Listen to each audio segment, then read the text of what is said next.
Great question. All right, so this is my first book, and Red already has heard this spill. I spent $7 grand on this book. Don't do that. That's a big mistake. And then here's another tidbit. If you do that, don't tell your spouse or children, okay?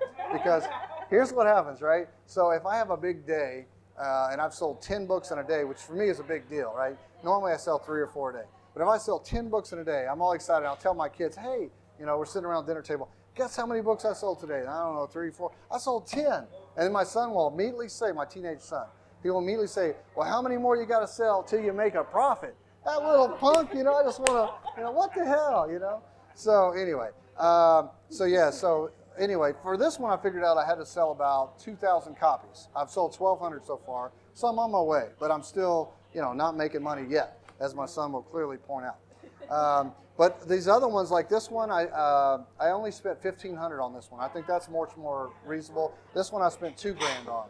So I typically think, and it depends on the length, right? Because if you're doing copy editing, you might pay 3 cents a word. So if you have a little short book like this, it's much cheaper, obviously, than a thicker book, So you got to keep that in mind. But for my books, around 150 pages or less, I'm thinking 1,500 to $2 grand, and that includes marketing through the first 90 days.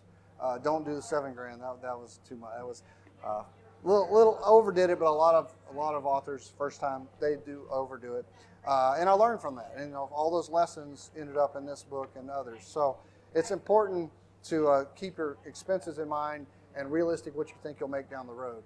And all that is part of the book proposal, right? Because then if you know your competition is selling their book for $30, then oh yeah, I can price mine in a way. Well, I'll make enough money, and I only have to sell X number of books to make it back.